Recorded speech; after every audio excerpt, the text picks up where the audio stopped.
बांग्लादेश में 2024 की कथित छात्र क्रांति के बाद मोहम्मद यूनुस के नेतृत्व में सत्ता में आई अंतरिम सरकार को हिंदुओं पर हमला और कट्टरपंथ के बढ़ते प्रभाव के लिए जिम्मेदार ठहराया जा रहा है। शेख हसीना की विदाई के बाद बांग्लादेश में जो इकोसिस्टम बना, उसमें कट्टरपंथी नेताओं को पनपने और आगे बढ़ने का भरपूर मौका मिला है। शेख हसीना को कटघरे में खड़ा करने के लिए Mohammad Yunus anti India narrative और एंटी हिंदू एजेंडे को बढ़ावा दे रहे हैं ताकि बांग्लादेश में अपनी कुर्सी मजबूत कर सके। बांग्लादेश में जब शीर्ष स्तर पर कट्टरता को बढ़ावा मिला तो नीचे कट्टर छुटभइये नेताओं का पनपना भी लाजमी ही था। विशेषज्ञ मानते हैं कि कट्टरता की सीढ़ी पर यूनुस अकेले आगे नहीं चढ़ रहे हैं। उनके साथ कई ऐसे चेहरे हैं जो प्रत्यक्ष या परोक्ष रूप से इस्लामिक कट्टरवाद को बढ़ावा दे रहे हैं। इनमें कथित आंदोलन में शामिल रहे छात्र नेता, इस्लामी संगठनों के प्रमुख और विपक्षी दल के नेता भी शामिल हैं। बांग्लादेश में कट्टरता को खाद पानी देने वाले 5 नामों पर नजर डालें तो इन 5 व्यक्तियों के नाम सामने आते हैं जो कि एंटी हिंदू नैरेटिव सेट कर रहे हैं। इनमें पहला नाम है मोहम्मद नाहिद इस्लाम का। 27 वर्षीय नाहिद इस्लाम 2024 के छात्र आंदोलन स्टूडेंट्स अगेंस्ट डिस्क्रिमिनेशन का मुख्य समन्वयक था। शेख हसीना की सरकार गिराने में नाहिद इस्लाम का अहम रोल रहा है। अंतरिम सरकार में सूचना और प्रसारण मंत्रालय संभालने के बाद फरवरी 2025 में इस्तीफा देकर नाहिद ने नेशनल सिटीजन पार्टी लॉन्च की। आलोचक कहते हैं कि नाहिद की पार्टी जमाते इस्लामी जैसे संगठनों के करीब है और अवामी लीग के नेताओं के मुकदमे की मांग उठाकर वे कट्टर ताकतों को मजबूत कर रहे हैं। उनकी युवा अपील कट्टरपंथी विचारों को छात्रों तक पहुंचाने का माध्यम बन रही है। नाहिद इस्लाम का मानना है कि भारत को बांग्लादेश के प्रति अपनी पॉलिसी पर फिर से सोचना चाहिए और हमारी संप्रभुता और आजादी का सम्मान किया जाना चाहिए। 5 अगस्त से हमने भारतीय मीडिया से विद्रोह विरोधी प्रोपेगेंडा और हसीना को लगातार समर्थन करते देखा है। इसे हमारे लोगों ने पसंद नहीं किया। दूसरा नाम है हसनत अब्दुल्ला। 2024 के छात्र आंदोलन में बढ़-चढ़ कर हिस्सा लेने वाला Hasnat Abdullah student against discrimination के प्रमुख समन्वयक में से एक था। 25 में उसने नेशनल सिटीजन पार्टी की स्थापना में महत्वपूर्ण भूमिका निभाई। दक्षिणी क्षेत्र के मुख्य आयोजक बना। हसनत अब्दुल्ला अभी चुनाव लड़ रहा है और भारत के खिलाफ जहर उगल रहा है।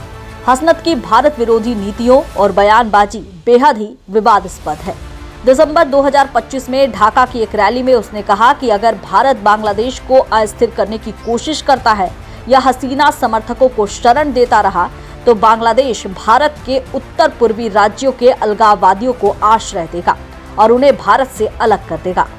हसनत ने भारतीय हाई कमिश्नर को लाठी मारकर निकालने और भारत के साथ संबंधों को न्याय के अधिकार पर रखने की बात कही। इन बयानों से भारत बांग्लादेश संबंध तनावपूर्ण हो गए। भारत ने बांग्लादेशी राजदूत को तलब किया और अल्पसंख्यकों की सुरक्षा पर चिंता जताई। तीसरा नाम है आसिफ महमूद। नाहिद के साथ आसिफ महमूद का नाम भी छात्र आंदोलन से जुड़ा है। आसिफ महमूद छात्र आंदोलन का प्रमुख चेहरा था।